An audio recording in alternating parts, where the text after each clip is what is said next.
Good afternoon, everyone. Welcome to our Lunch and Learn. I think it's the 74th of the series, and we are honored to have with us today the Auxiliary Bishop of Manila, His Excellency Most Reverend Broderick Pabillo.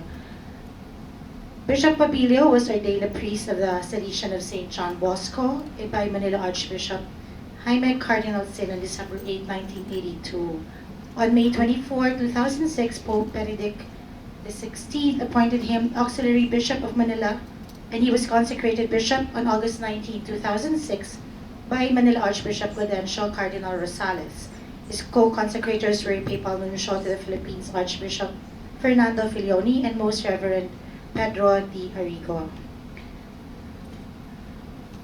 Bishop Pabillo is educated in the Don Bosco system, having finished his elementary and high school Don Bosco, Pampanga, and his college at Don Bosco Seminary, Laguna. He finished theology at the University of Santo Tomas, and has postgraduate studies, SSL from Biblicum in Rome. We are honored that Bishop Pabillo will be discussing an very interesting topic, Christians in politics. And maybe I can start off by quoting when I was researching on Bishop Pabillo and this, on quoting him on why Christians have to be involved in politics. We said, I hope this quote is correct, "We cannot be good Christians without being good citizens. Why should we care about the politics in our country? A good citizen now is one who is involved, especially so because our form of government is participative democratic. Ang mabuting mamamayan ay dapat isang tao nakikialam, nakikisangkot, nakikiisa sa ating pamahalaan." So with that, please welcome Bishop Broderick Pabillo.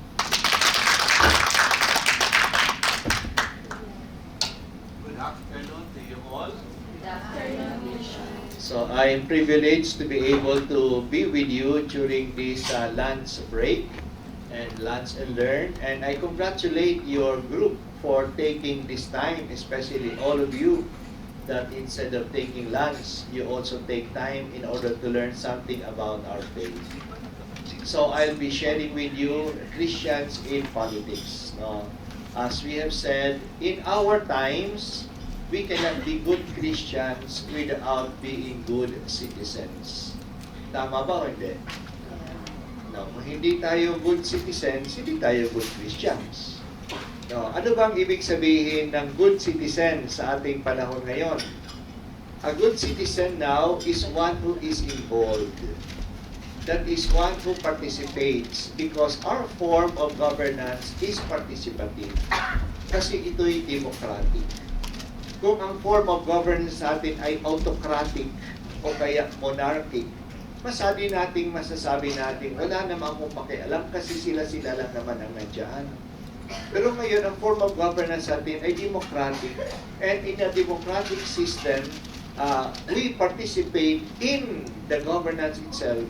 Kaya kung hindi tayo nakikialam, hindi tayo good citizens. No? Kaya yan po yung mahalaga. No? So part of being good citizens ay nakikialam tayo sa governance. No? And when injustice and untruth are involved, not to be involved is to participate in the injustice and lies. At yan po yung sin of omission.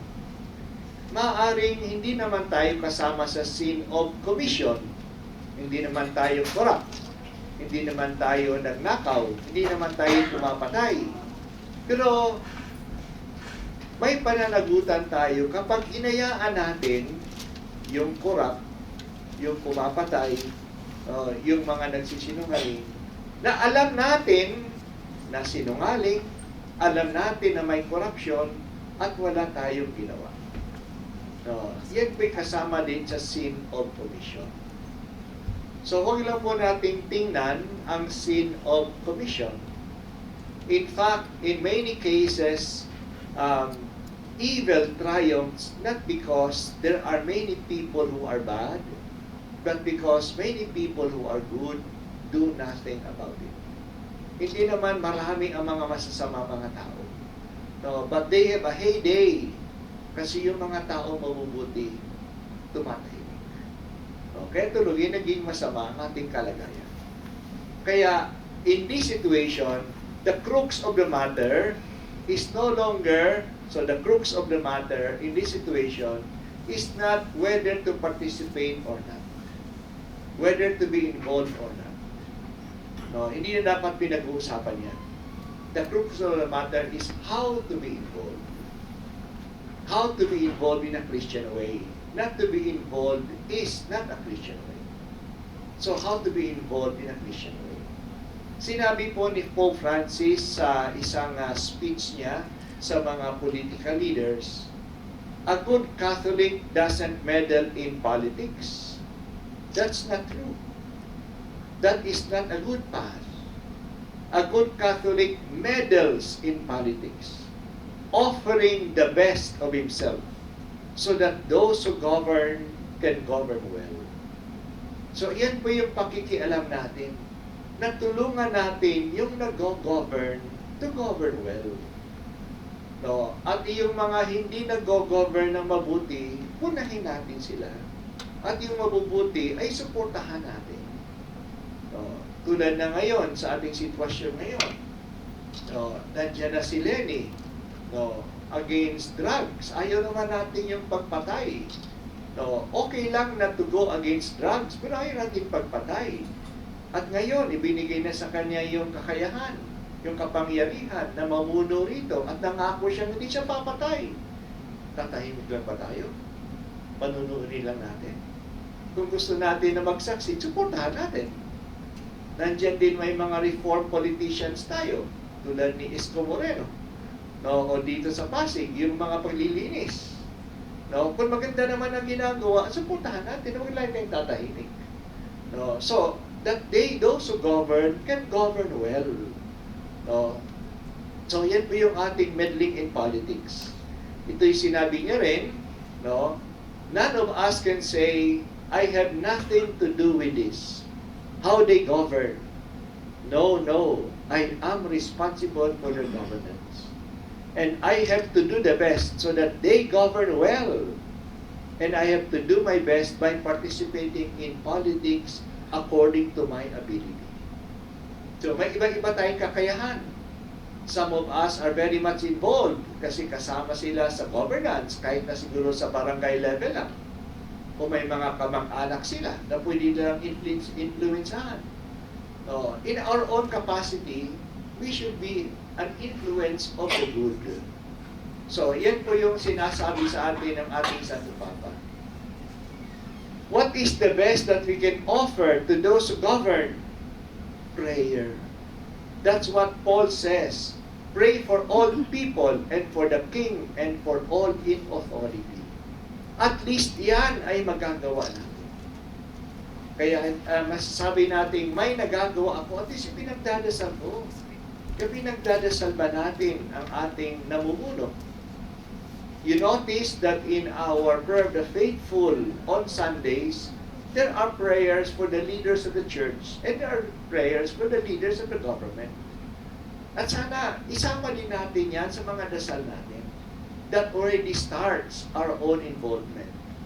Pero may mga objection, sinabi ni Pope Francis. A Christian who does not pray for those who govern is not a good Christian. At least yan ay magagawa natin. But Father, how I can pray for that person? Person who has problems. Person na talagang matigas ang ulo. No? Persons na talagang kalaban ng Diyos, kalaban ng pananampalataya. He says, pray that that person might convert. Hindi ba pinagdadasal natin the conversion of sinners? Baka kasama sa mga sinners na yan, yung ating mga leaders. Ipagdasal natin sila. And we know that prayer is powerful. It can melt hearts. That's why we should pray. And probably we have not prayed enough. But prayer is only one way. We start with prayer, but we also move to other ways of engagement. Because as he said, Pope Francis, in his letter, Evangelii Gaudium, sabi niya, responsible citizenship is a virtue. And participation in political life is a moral obligation. Notice, it is not an option. It is a moral obligation. As citizens who respond to the needs of the times, yan po ay isang virtuous action na magagawa natin. At sinabi na rin yan ni Pope Benedict, so hindi lang yan idea ni Pope Francis. When Pope Benedict was speaking to the bishops of Paraguay, he said, a big part of the vocation of the Christian lay people is their participation in politics in order to bring justice, honesty, and defense of true and authentic values, and to contribute to real human and spiritual good of society. The role of the laity in the temporal order, and especially in politics, is key for the evangelization of society.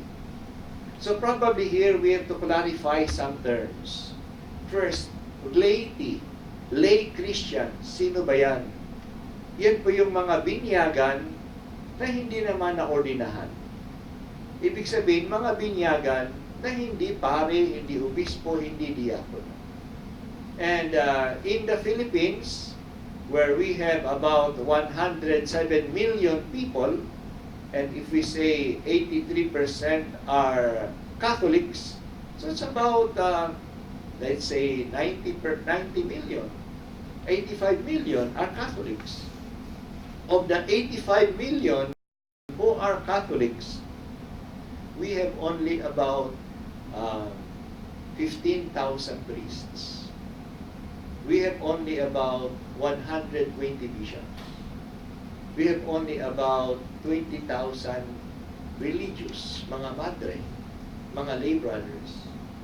So hindi nga umabot ng 100,000 of the 85 million Catholics. So the rest are lay people. Dito sa atin, ako lang ang hindi lay. Lahat kayo ay lay. Maybe today, here in the whole complex of ADB, ako lang ang hindi lay. Lahat ay mga lay, mga binyagan. No? So yan po yung lay people. Ano naman yung temporal order? Ang temporal order naman, yan po yung gawain na pangmundo. Tulad ng business, tulad ng entertainment, tulad ng sports, tulad ng politics, no? Tulad ng culture. Yan po yung temporal order. Now, the order that is found in this world. Temporal, kasi it's according to time. Pag namatay na tayo, wala ng business. No? Wala ng sports, wala ng communication, wala ng politika, kapag namatay na tayo. No, we enter into the supernatural order. No, but here, this is a temporal order. So, iyan yung gawain ng lay. The role of the lay in the temporal order, especially in politics, is key to the evangelization of society. Evangelization is to bring the good news. Evangelization means to penetrate with the gospel values, no, all these levels of society. And Jesus has come to save not only souls, not only Christians, not only the church. Jesus has come to save the world. At ang gawain yan, ang may tungkulin dyan ay ang lay. Kaya that's part of the Christian vocation. So mahalaga yung katuruan na yan ni Pope Francis, ni Pope Benedict. At sinabi ni Pope Benedict, Christians shouldn't shun the world. They should engage with it. But their involvement in politics and economics should transcend every form of ideology. Ideology means we act according just to a concept, just according to a theory, just according to an idea.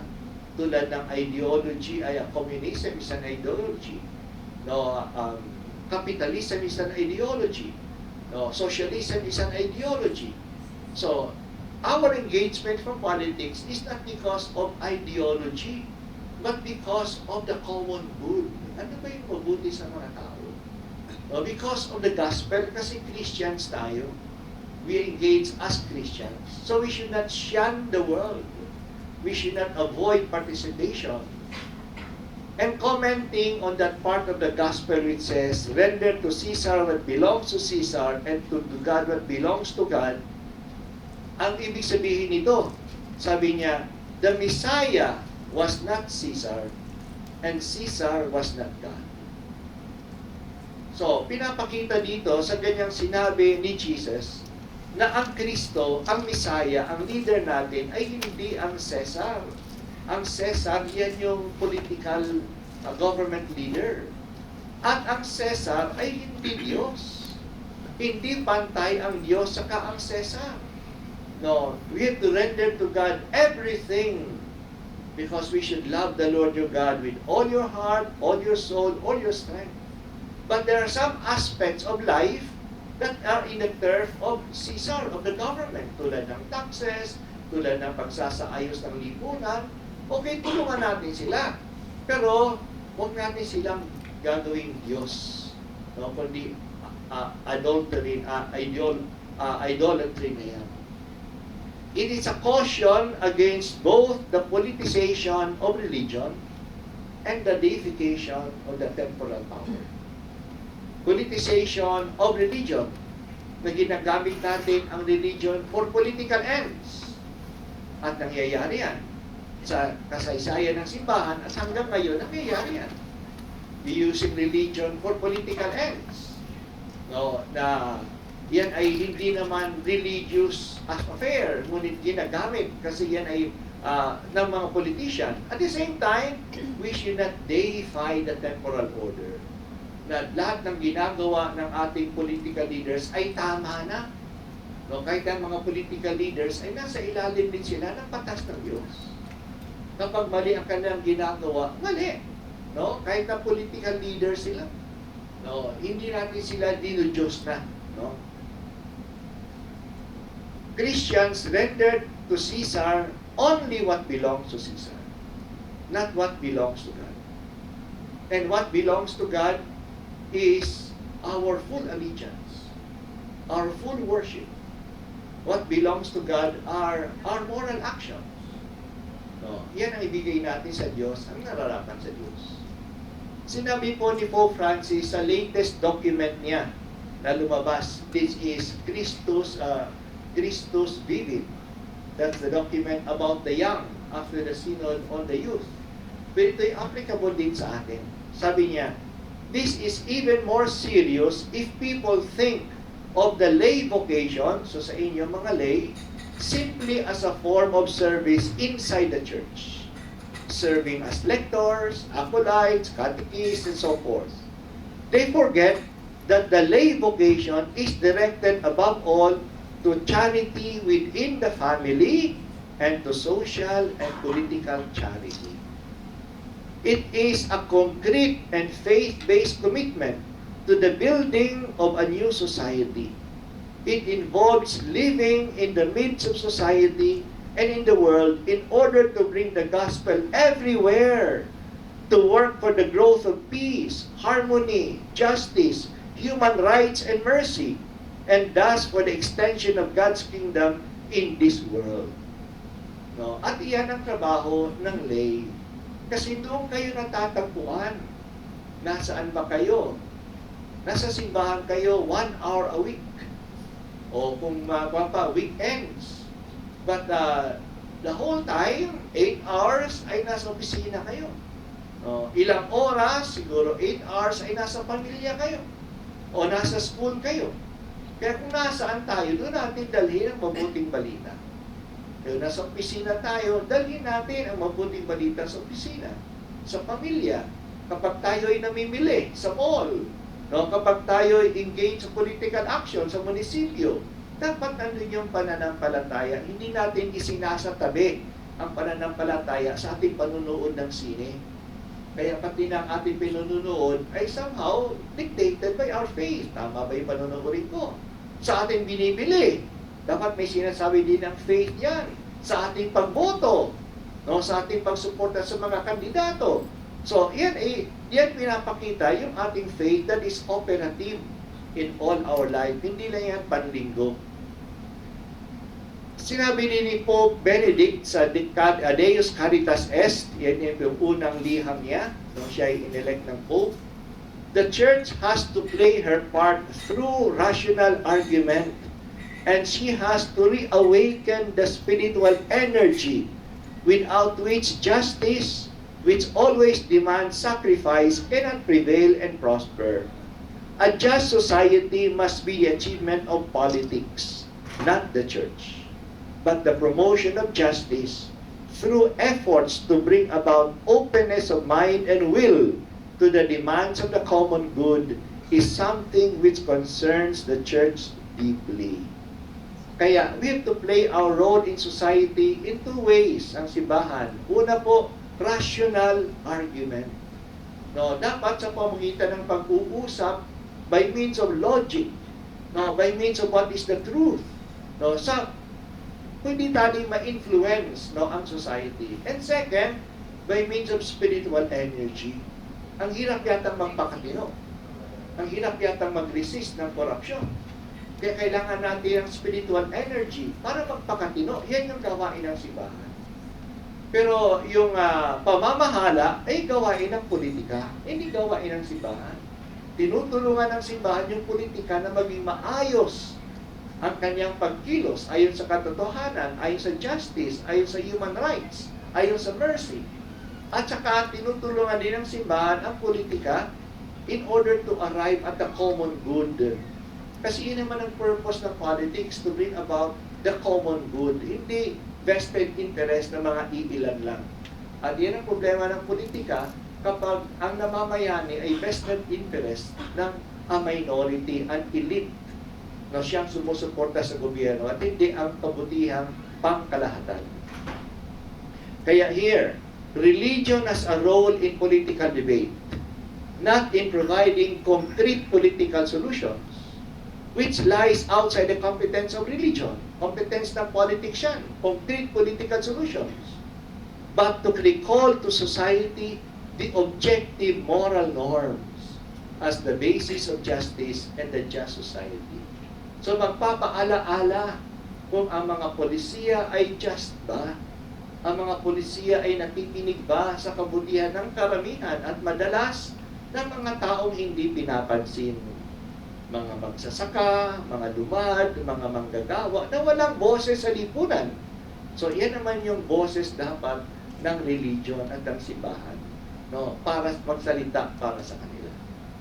Okay? Now, just recently, before the election of 2019, naglabas ang CBCP ng kanyang liham, Seek the Common Good. At ito'y sinabi sa atin.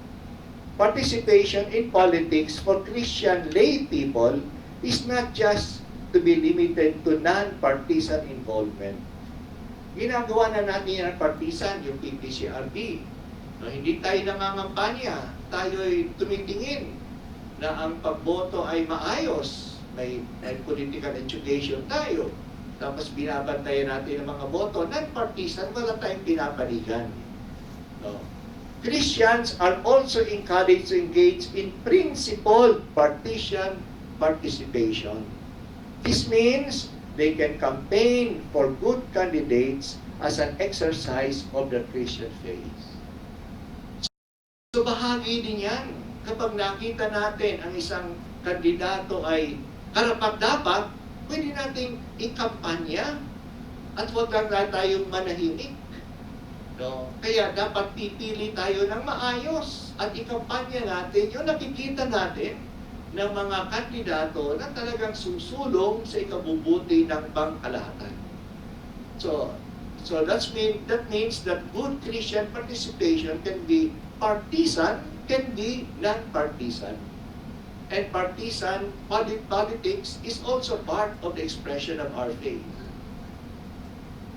No one can say in this age of the social media that he or she cannot participate in politics. Each of us can let our voice be heard and be part of national conversation by posting our views, but with great respect for others and with the end of advancing the truth.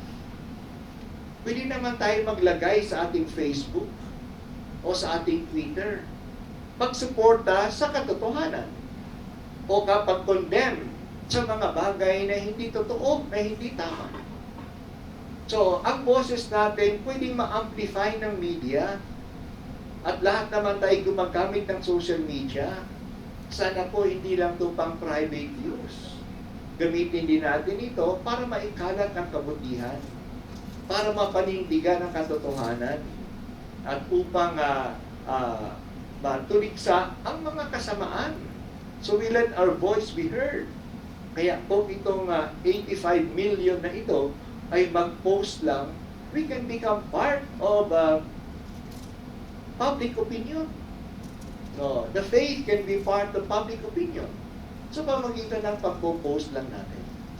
So, especially in our times, we cannot say that I cannot participate. Balik tayo sa Christus Vivit ni Pope Francis. You young people are the ones who hold the key to the future. Continue to fight apathy and to offer a Christian response to the social and political troubles emerging in different parts of the world. I ask you to build the future and to work for a better future. Talagang ang kalaban natin sa marami sa Pilipinas ay tinatawag nga na apathy. Walang pakialam. Walang tibok, no, sa mga nangyayari. But we should be more active in promoting our own future, no, in these troubled times. No, kaya hinikayat ng Santo Papa ang involvement ng lahat. Tuloy, sabi niya, dear young people, please do not be bystanders in life. Get involved. Jesus was not a bystander. He got involved. Don't stand aloof, but immerse yourself in the reality of life, as Jesus did. Above all, in one way or another, fight for the common good. Serve the poor. Be protagonist of the revolution of charity and service, capable of resisting the pathologies of consumerism and superficial individualism. Yan ang problema ng ating panahon, individualism. Kanya-kanya na lang. Wala nang pakialam sa greater good of society. Kaya, huwag lang natin hayaan na dumadaloy ang kasaysayan at tayo hindi kasama sa kasaysayan, nagkapagpanood lang. No, get involved. Sa Pilipinas, may babaguhin tayong pananaw kasi para sa atin, virtue ang hindi makialam. Kaya kapag ang isang tao ay nakikialam, parang masama siya. Pakialamero ka kasi. Nakikialam ka kasi. Pero alam po natin, si Jesus ay ang dakilang pakialamero. Alam niyo, wala naman siyang kinalalaman sa kasalanan natin. Ba't pa siya naging tao? Ba't pumasok pa siya dito sa ating kalagayan? Wala naman siyang kinalalaman sa kasalanan natin. No? At bakit siya pinako sa krus? Kasi nakialam siya na sinabihan niya ang mga saserdote, ang mga Pharisees, pali yung ginagawa niyo. Kung masyado kayo nagbibigay ng mga batas sa mga tao, hindi nyo man tinutulungan. Mapagpaibabaw kayo, mga plastic kayo. Nagsasalita siya. Nakikialam siya. Kaya nga siya pinalay sa krus. Kaya yung Pilipinong kaugilian natin, na huwag makialam, nalagay ko hindi masyadong Kristiyano. No? Ang ganyang pananaw. Especially when may mga taong inaapi, may mga taong nagsisinungaling, kapag hindi tayo nakialam, sumama na tayo.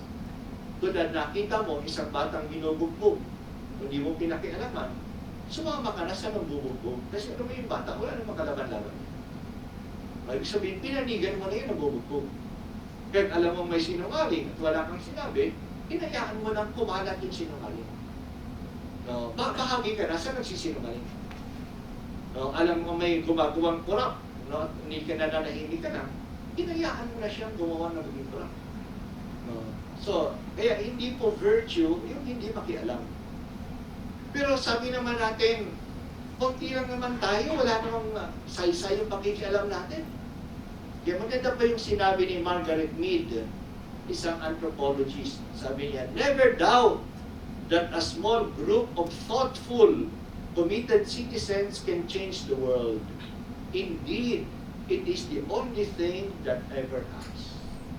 No, yung thoughtful citizens na nakialam that changed the world. Isipin lang natin si Gandhi. No, mag-isa lang siya. But he changed. He defeated the British Empire. Pinagbigyan ng independence ang subcontinent ng India. Dahil sa siya ay nakialam. Siya ay nagsalita. Siya ay kumilos. No? Kaya huwag natin sabihin na wala namang nagagawa yung kokonte. No? Sa pagpupursige, diyan nagbabago ang maraming bagay sa mundo. Kaya ang sinabi ni President Kennedy, if not us, who? If not here, where? If not now, when? Para magbago ang ating mundo. Okay? Maraming salamat po sa inyo. I-expand ko lang yung presentation so that we can have more conversation. Baka may tanong kayo, may maliwanagan. Ang palagay ko mahalaga kasi itong bagay na ito ay hindi masyadong kilala ng maraming mga tao.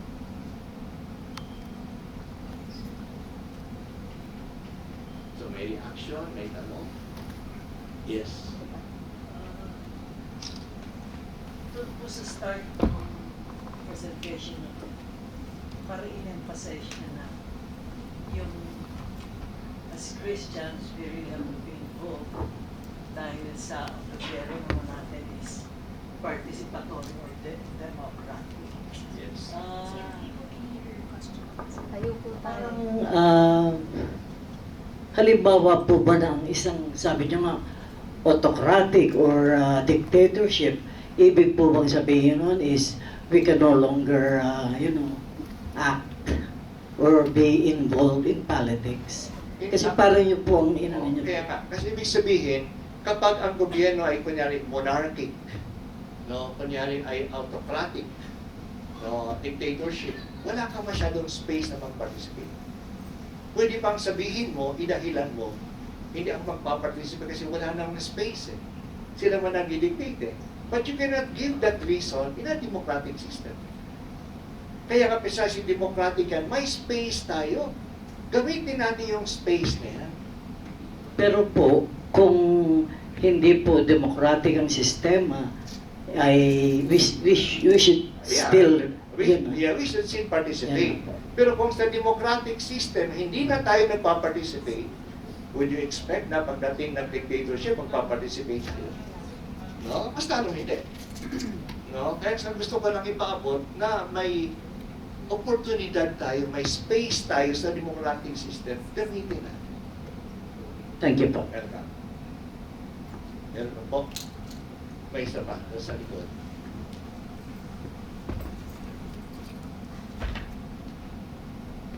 Father, yung pong 85 million na mga Christians in the Philippines, nagpa-participate po siya sa politics.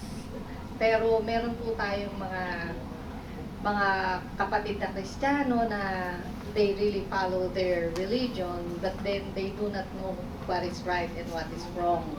At pag sinabi sa kanila na ang iboto mo ay si Satanas, they still do. At nakukonsyensya pa sila nun kung hindi sila sumusunod sa utos ng kanilang pinuno. So, yung 85 million po, hating-hati po yun. Lalo ngayon sa nangyayari ngayon, that we know most of them are fanatics. Okay. So, yan po yung isang una po. Kung tinutukoy yung Iglesia ni Cristo, hindi po sila Kristiyano. oo, hindi sila. Hindi sila Kristiyano. Kasi sino ba ang Christian? Mahalagang ma-clarify natin because we are entering into the year of ecumenism. Ecumenism ay pag-uusap ng mga Kristiyano. No, sila ay kasama sa interreligious kasi pag-uusap ng among religion. Sino ba yung Kristiyano? Ang Christian ay dalawa. Naniniwala ka na si Kristo ay tao at Diyos. Naniniwala ka sa Holy Trinity. No? Kaya may mga grupo, kahit ang gumagamit ng Bible, hindi sila Christian kasi hindi sila niniwala sa Trinity. Hindi sila niniwala na si Kristo ay tao at Diyos. Tulad ng Jehovah's Witness. Tulad ng Mormons. Hindi Christian group siya. No? Pati na ang Iglesia ng Kristo, hindi Christian group. O, they are another religion. No? So, pero yung iba, naniniwala naman sa ganito, pero, ang sabi nga, hindi pa sila bumoboto ng ayon sa kanilang konsyensya. Yan sinasabi that we should not deify politics. Hindi natin i-Diyos ang ating sinusuportahan. So, suportahan ko siya kasi naniniwala ako na maayos siya. Pero kapag may ginawa na siyang masama, hindi ako susuporta sa kanya. Hindi ako sasang-ayon sa kanyang ginawa. No. Just be clear. Suportado ako kay Duterte. Naniniwala ako na maayos siya, okay lang. Wala problema dyan. Pero kapag sinuportado pa ay sa judicial killings na pinopromote niya, dinudiyos mo na siya. Hindi na tama yun. No? Tulad na ngayon, suportahan natin si Lenny. Kasi maayos pa kanyang ginawa. Kapag may ginagawa na siya na hindi na maayos, hindi na tayo susunod sa kanya. No? So hindi natin dinudiyos ang mga politiko. They are always under God. Love God with all your heart. Kaya ang criteria natin palagi, criteria ng Diyos, ng gospel. No? So yan po, kaya marami pa tayong education na kailangan gawin. Kasi nandiyan pa ngayong idolatry. No? Na na-idolize ang ibang ideology o na-idolize ang ibang mga politiko. So kailangan marami itong gawain. At isa pa, ang ating participation sa politics, hindi lang participation sa pagboto. No, pagboto ng una, kailangan bumoto. At sana pa bumoto ng maayos. At pagkatapos, yung ang binoto, ay dapat sinusubaybayan. No? Hindi natin hinahayaan na lang silang gumawa. After 3 years na lang ang pananagutin. Ngayon, pinapanagot na natin. Kaya may mga consultations.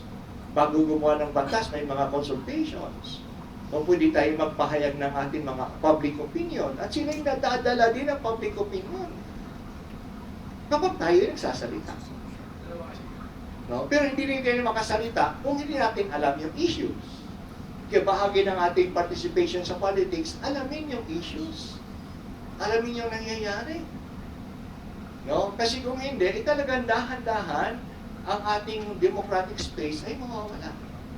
Tulad na nangyayari sa Negros. Yung mga hinuling 51. No?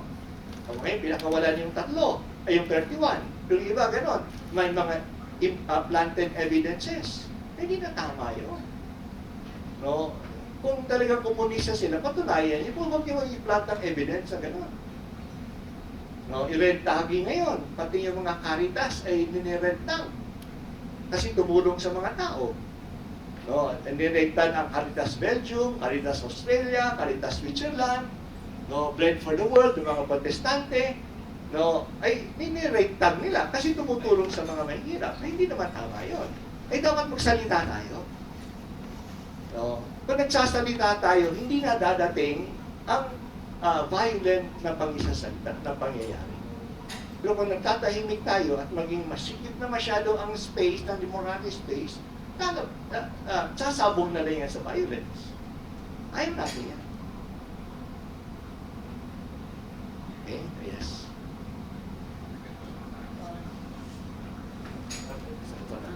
Good afternoon po, Bishop.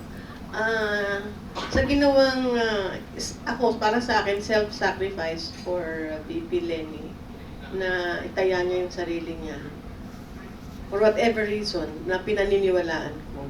Ano ang, meron bang mga nakaplano na ang simbahan kung paano siya susuportahan, kung paano siya tutulungan, because the fight cannot be just her own, na we have to back her up. Ano po ang pwedeng, sabi niyo, we get involved, lay people should get involved. How do we share in the involvement that you are saying? Okay. So una, just to clarify sana, kapag sinabing ano bang ginagawa ng simbahan, ano bang plano ng simbahan, sana when we think of church, we don't think of the hierarchy. Kasi madalas, ang sinasabing simbahan ay obispo, no, at saka pare. Sabi yun, vast majority ng simbahan ay lay. Kaya tama yun. Ano yung pwede namin gawin? Kasi kami yung simbahan sa suporta. Ang isang pwede natin gawin lang ay una, simulan natin with prayers. Imagine 80 million na nagdadasal, malaking bagay yan. No? At pangalawa, at social media. Kung ilagay nyo lang, sana we pray that Lenny will succeed. Tama yun. We go against drugs but without killing, respecting human rights. No, tama yung ganyan. May mga ganyang pahayag lang. At sa maraming mga tao, sa ating lahat, malaking bagay din yan. No, at yan, we start with that. Some of us can have some special expertise. Pwedeng mag-alay. Nakatanggap ako ng isang sulat, isang doktor, Pilipino, psychiatrist sa US. No, nagbigay siya sa akin ng sulat. Sabi niya, I know about addiction, about Cebu. No, and I noticed sa grupo ni Lenny walang psychiatrist. I volunteer. Pwede ba akong ilapit sa kanya? Na mag-volunteer ako. No, kasi may expertise siya. No? So maganda naman ang ganyan mga attitude ba? Because we want them to succeed. Diba? Ito ba?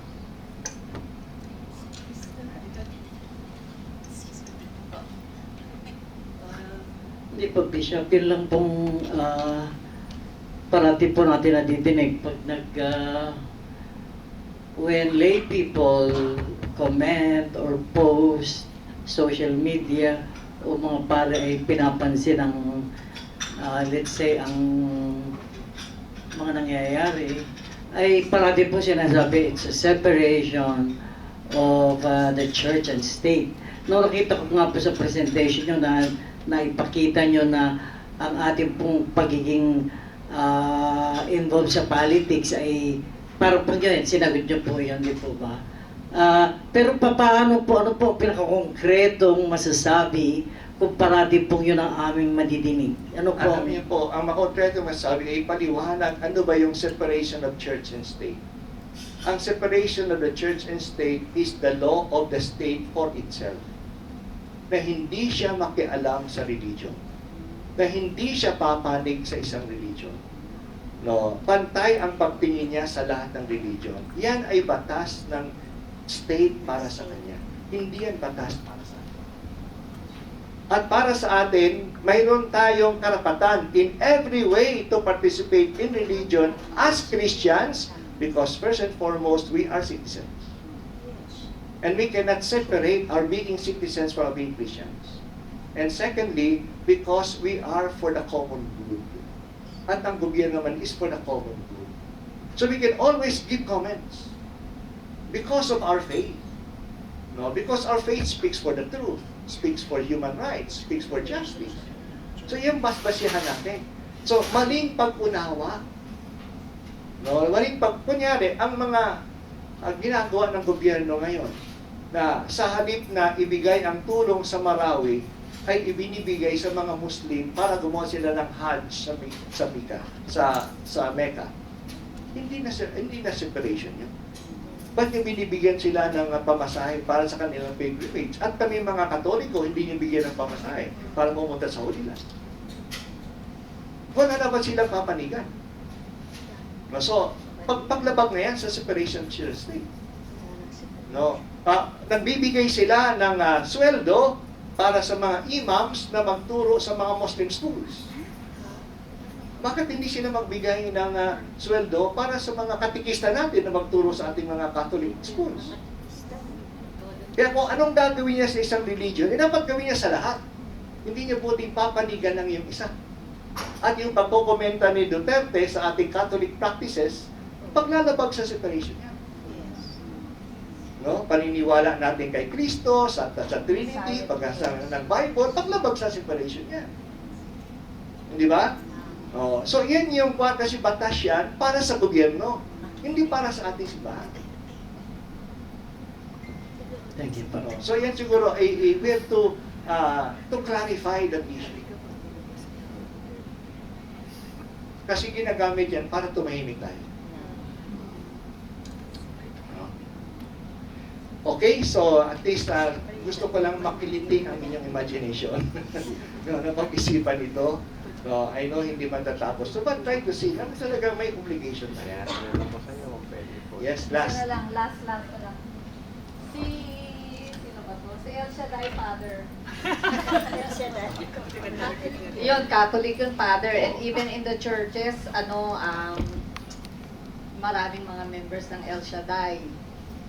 Ngayon, naniniwala sila na chismis lang daw si El Shaddai tungkol ano ba to? Who is that? Si ano? Bilarde. Sir Mike Bilarde. Kasi may sinabi ko na bakit yan Katoliko sinuportahan ang mga demonyo. Sabi nila, ang pinalalabas kasi fake news and they still believe in fake news na ang sabi raw, hindi, napagbintangan lang siya, hindi naman talaga, wala naman ako nabasa na sinusuportahan niya. Sino susuportahan niya?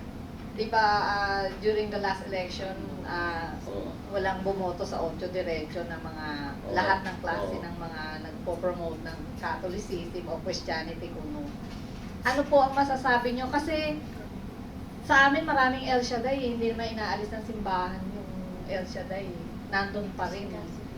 Bakit po hindi nila dinidiscourage na ang kanilang leader ay sumusuporta sa isang Ang sinabi nga natin dito, demonyo? ang sinabi nga natin dito, that we are encouraged to support partisan politics. Pwede magsalita yung isa, sinusuportahan ko ito.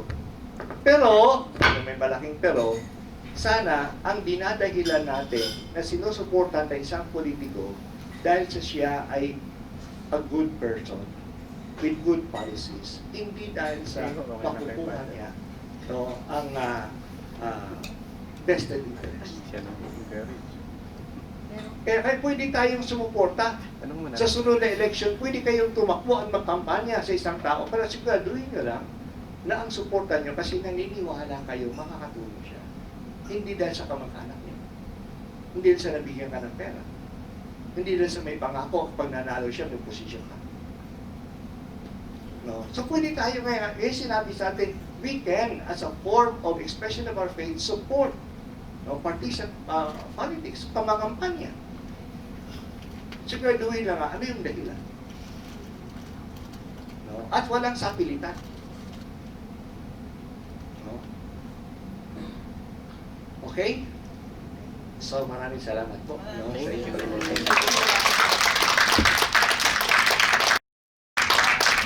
Iniwan ko yung presentation if you want. Meron kang dalaman. Picture tayo kasama si Bishop. Tara. Thank you very much, Bishop Pabillo. And thank you everyone for joining us. Hope you can join us again next month. And sana yung 1 month maggamit nyo sa pagmumuni-muni sa mga binilin sa atin ni Bishop Pabillo. Everybody, God bless and see you next month.